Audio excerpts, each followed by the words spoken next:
Dear students, please come over here. రండమ్మా. Good morning. Good morning. ఇక్కడ నీకు good morning చెప్పండి. ఏంటి సార్ బిజీగా ఉన్నట్టున్నారు? విజయ్, బెంగళూరు యూత్ ఫెస్టివల్ 2 రోజుల ముందుకు వచ్చింది. రేపు స్టూడెంట్స్ని తీసుకుని బెంగళూరు బయలుదేరుతున్నాను. ఎవరిని సెలెక్ట్ చేయాలి, ఎవరిని రిజెక్ట్ చేయాలి అనేది ప్రిన్సిపాల్ గారు నా భుజాల మీద పెట్టారు. అందుకేనా పొద్దు నుంచి వంగి నడుస్తున్నారు? ఇవాళ ఎవరేం కామెంట్ చేసినా నేను పట్టించుకో.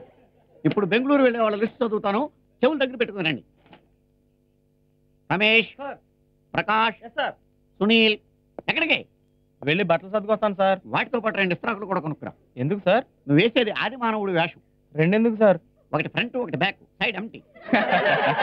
కమలా, రాధా, మాధవి. మాధవ్ ఎక్కడ?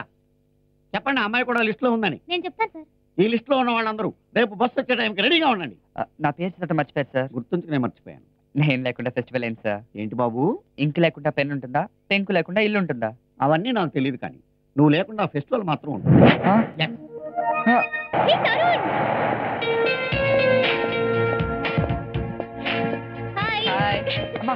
రండి లేవిరా. కార్పెట్ ఏది? బ్యాండ్ మేడం ఎక్కడ? చేతులు ఒప్పుకుంటూ వచ్చేసావా? బా మొదలెట్టావా? వారం రోజుల నుంచి మనశ్శాంతిగా ఉన్నాను. ఆ బ్యాగ్ ఇటీ. హాయ్ తరుణ్. ఓ హాయ్. కప్ ఏంటి? కాఫీ తాగమని ఇచ్చారా? First prize. సర్ప్రైజ్. నీ కప్పేది తాగిచ్చావా? నాకు అదే నచ్చదు. నా టాలెంట్ నీకు తెలుసు కదా. ఎందుకు నీ కప్పేదే? తప్పాలంటే అడగకూడదు. ఓయ్, నా వల్ల కాదు మామ, నేను నిజం చెప్పేస్తాను. నువ్వు నోరు మూయి. 38 మంది పాడారు రా. 37th ప్లేస్ వచ్చింది. 37th ప్లేసా? లంచమేనా ఇచ్చావా? అదేంటి?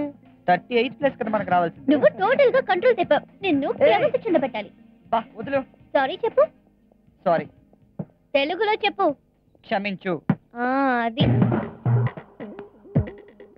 Congratulation sir. ఇంత బస్సు తీసుకెళ్ళి ఒక్క కప్పు తెచ్చామని ఎటకారం చేస్తున్నావా? ఆనంద్ సార్, బ్యాగ్ తీసుకురా. సారీ సార్, బ్యాగ్ బెంగళూరులో మర్చిపోయాను. నేను అడిగింది నీది కాదు, నాది. నా తెచ్చుకున్నాను సార్, మీదే మర్చిపోయాను.